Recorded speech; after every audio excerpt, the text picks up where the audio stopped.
आप सृष्टि का निर्माण करो। तो ब्रह्मा जी महाराज के कहने पर स्वयंभू मनु ने अपनी पत्नी, उनकी जो भारियां हैं जिनका नाम है शत्रुपा, और शत्रुपा से उनके 5 संतानें हुई हैं। आज 3 तो बेटी हुई और 2 बेटा हुए हैं। बेटियों के नाम, एक का नाम है आकुति, दूसरी का नाम है प्रसूति और तीसरी का नाम है देवहूति। ये मनु महाराज की 3 बेटियां हुई और 2 बेटा हुए हैं, जिनका एक का नाम है उत्तानपाद और दूसरे का नाम है प्रियव्रत महाराज। ये ध्रुव जी महाराज जो थे ना, ये उत्तानपाद महाराज के बेटा हैं, और आकुति और देवहूति और प्रसूति ये इनकी 3 बेटियां हो गई। लेकिन कथा तो ऐसे कहती है कि कभी कभी क्या होता है, बड़ी बड़ी बेटी जो होती है ना, ये बड़ी बड़ी बेटी छोटी लगती है और छोटी छोटी बेटी बड़ी जैसी लगती है। लेकिन यहाँ पर क्या हुआ, स्वयंभू मनु महाराज से जो स्वयंभू मनु महाराज के यहाँ शत्रुपा से जो 3 बेटियां हुई थी ना, वो छोटी छोटी, बहुत मन लगना आप लोग मेरे भाई बहन, छोटी छोटी जो बेटी हैं वह को नाम है देवहूति। लेकिन बड़ी जो बेटी होती है ना, ये छोटी जैसी क्यों लगती है? बड़ी बेटी को अपने पिता की चिंता रहती है। पिता गरीब है तो कहां से आएगा?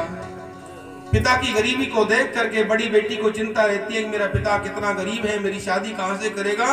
तो वो कहते हैं कि बड़ी बेटी छोटी छोटी लगती है और छोटी बेटी को चिंता होती नहीं, तो जैसा मिलता है खा पी करके और वो तंदुरुस्त होकर के बड़ी जैसी लगती है। और आज हुआ यही, आज यही हुआ, देवहूति बड़ी हो गई।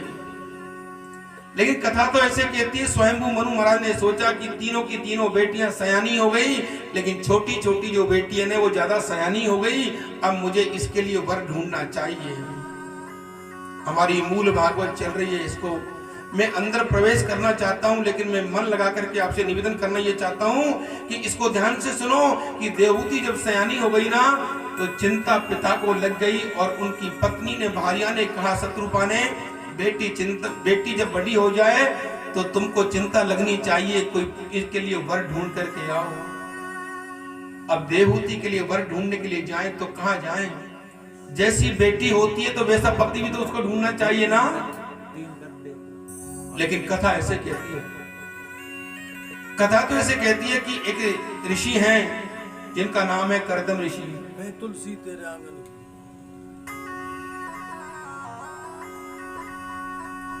बोलिए द्वारकाधीश भगवान की जय हो। एक ऋषि है जिनका नाम है कर्दम ऋषि।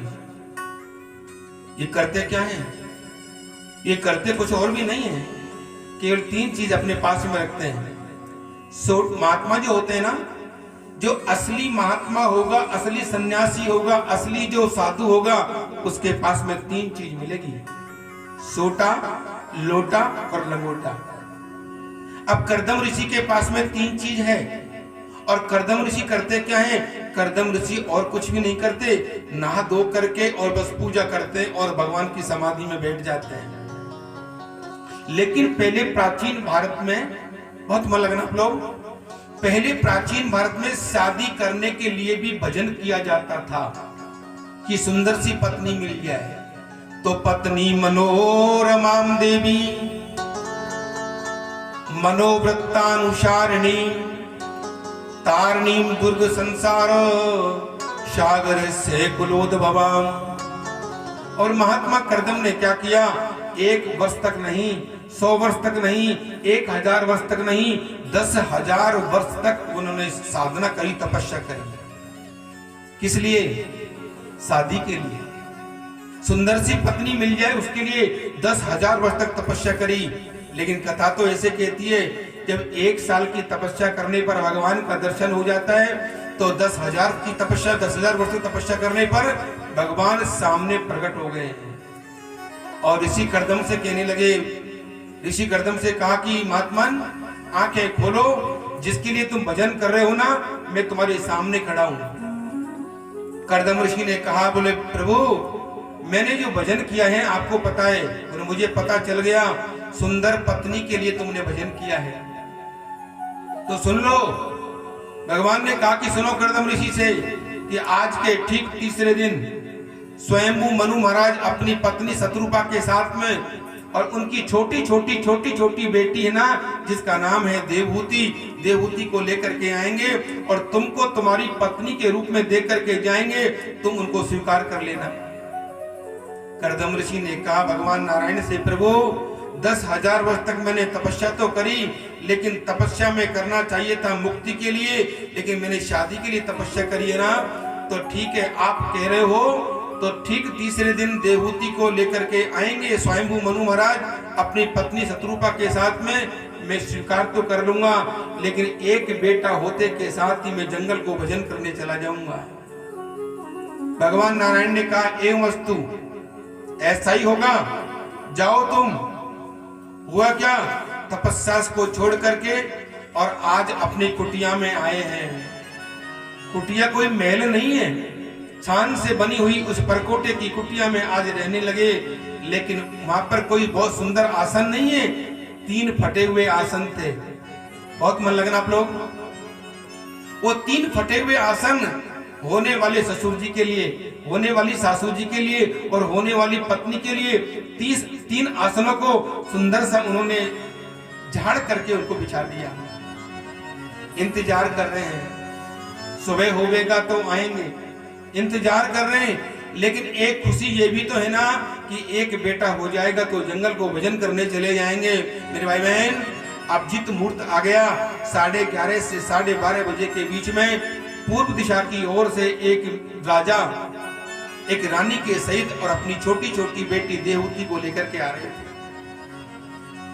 कर्दम ऋषि ने सोचा कि बोलो, भगवान विष्णु कहकर के तो गए थे कि वो जरूर आएंगे, लेकिन आते के साथ ही सबसे पहले सम्मान किया। जब तुम्हारे पास में घर में कुछ भी नहीं होना तो हाथ जोड़ देना और अपनी वाणी से उनको वो मीठा बोल करके उनका सम्मान करना। और आज हुआ यही, अपनी वाणी से बोल करके कहा कि आप अंदर पधारो। जैसे अंदर गए तो बहुत मन लगाने की बात है, वहां पर बैठने वाले हैं 4 और आसन है 3। सुखदेव स्वामी राजा परीक्षित से कहते हैं, राजन अब यहाँ पर परीक्षा की घड़ी आ गई है कि बैठने वाले हो 4 और आसन हो 3। अब होता क्या है, 3 आसन बिछे हुए हैं होने वाले ससुर जी के लिए, ससुर जी बैठ गए एक आसन पर। होने वाली सासू जी के लिए बैठ गई एक आसन पर सासू जी। अब रह गई देवहूति और कर्दम ऋषि। बहुत मन लगा ना। जैसे देवहूति ने सोचा कि मेरे को ये लेकर के जो आए हैं ना, तो मैं इनकी पत्नी बनने वाली हूं थोड़ी देर में, और आसन है 1, बैठने वाले हैं 2, तो मैं अब क्या करूं, मैं नहीं बैठती हूं तो इनका अपमान होगा, और बैठ जाती हूं तब भी अपमान होगा, इसलिए मुझे क्या करना चाहिए। देवहूति ने क्या किया, अपनी समझदारी का परिचय दिया और जमीन पे बैठ गई और सीधे हाथ को आसन पे रख दिया। ये सुलक्षणा कन्या होती है, सुलक्षणा बेटी होती है ना, ये उनकी सद्बुद्धि का परिचय है। ये समझ गए हैं आज कर्दम ऋषि। कर्दम ऋषि समझ गए बेटी संस्कारवान है, बेटी कितनी धैर्यवान है। अपने हाथ को आसन पे रख के जमीन पे बैठ गई। लेकिन शुभ घड़ी आई और शुभ घड़ी आने के बाद में उन्होंने संकल्प किया है आज कि मैं मेरी बेटी लक्ष्मी स्वरूपा बेटी को मैं आज विष्णु स्वरूपा आपको मैं पत्नी के रूप में देकर के जाना चाहता हूं। आज आप इनको स्वीकार कर लो। महात्मा कर्दम की आंखों में प्रेम के आंसू छलक आए। मेरे पास में महल नहीं है, मेरे पास में परम कटी बनी हुई छान की ये झोपड़ी जिसमें फटे से 3 आसन हैं और उसके भी नीचे चूहों ने बिल बना रखे हैं। लेकिन एक छत्रपति सम्राट जो राजा स्वयंभू मनु अपनी देवहूति बेटी को जो महलों में रहने वाली मुझको देकर के जा रहे हैं। ठीक है, आप मुझे देकर के जाना चाहते हो तो मैं ले लूंगा। और हाथ में जल लेकर के संकल्प कर दिया और उन्होंने स्वीकार कर लिया। आज अब हम चलें कर्दम ऋषि को देकर के, और स्वयंभू मनु और शत्रुपा आज जा रहे हैं अपने महल की ओर। लेकिन आज कर्दम ऋषि और देवहूति दोनों रह गए।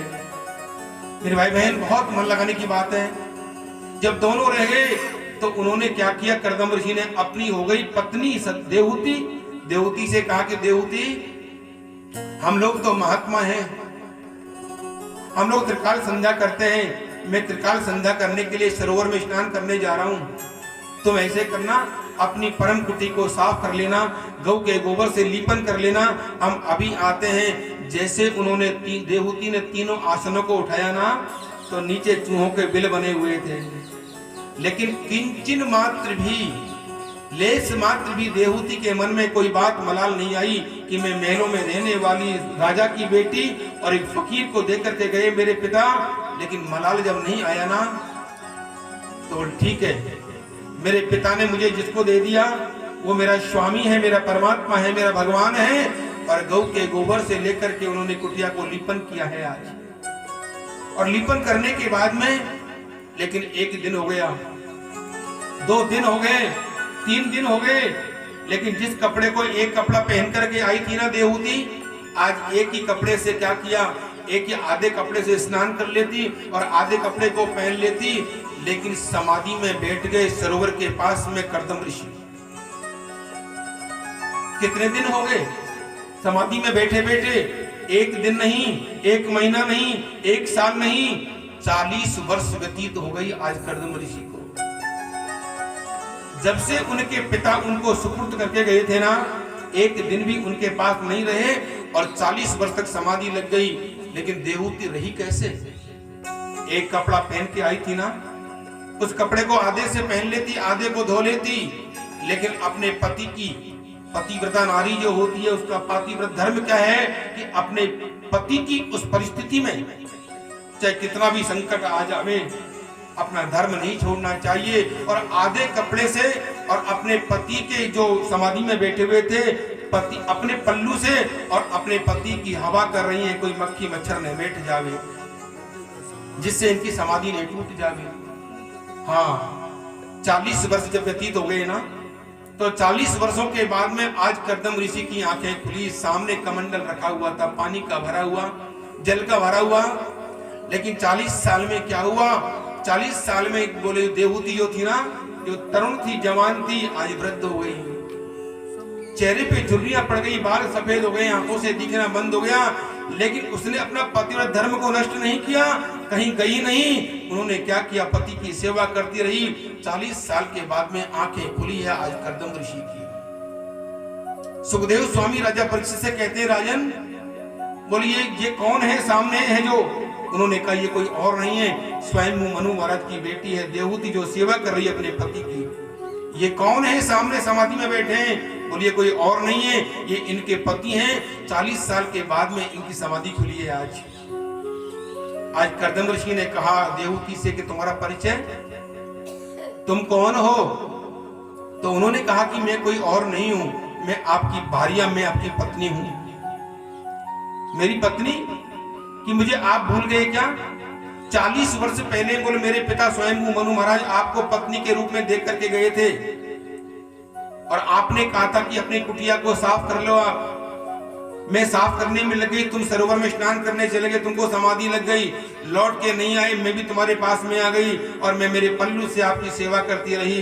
कर्दम ऋषि ने कहा ओ, तो आप मेरी सेवा करती रही? बोले हाँ, मैं आपकी सेवा करती रही।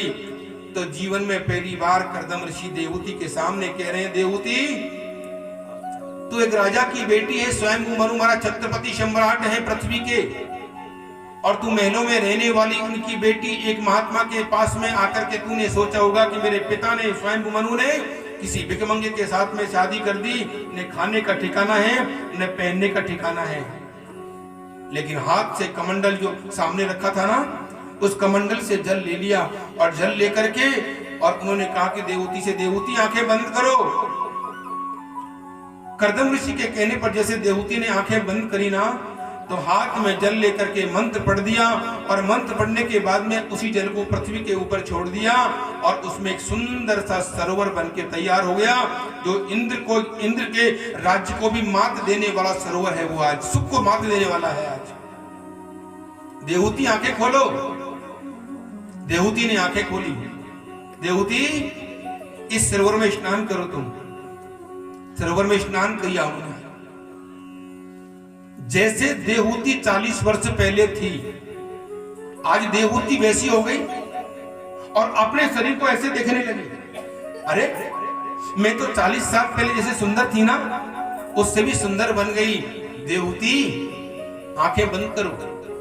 आंखें बंद की तो हाथ में जल लिया और जल लेकर के और जैसे उन्होंने मंत्र को पढ़ा और मंत्र को पढ़ करके जैसे जमीन पे छोड़ा ना सरोवर में, एक सुंदर सा महल बनके तैयार हो गया। कौन सा महल है? बोले जो महल स्वर्ग के देवताओं के पास भी नहीं है, ऐसा महल, वो स्वर्ग का महल बनके तैयार हो गया। देवहूति आगे चलो, अंदर चलो। अब अंदर चलने लगी वो। कथा तो ऐसे कहती है कि 5-5 नहीं 10-10 उनकी सखियां, 10-10 दास दासियां उनकी सेवा कर रही हैं। आज रहो तुम। वो सुख जो इंद्र को नहीं है, उससे भी 100 गुना सुख आज देवहूति को मिलने लगा है। आज अरे मेरे भाई बहन, उस सुख को देखते देखते, लेकिन निवेदन तो मैं ये करने जा रहा था, अच्छे दिन जो होते हैं ना वो जल्दी निकल जाते हैं और बुरे दिन जो होते हैं वो बहुत देरी से निकलते हैं। लेकिन कथा को आज 3 दिन हो गए ना, पता भी नहीं चला कि कथा का 3 दिन कब होने जा रहे हैं। 1000 वर्ष व्यतीत हो गई और हजारों वर्ष व्यतीत होने के बाद में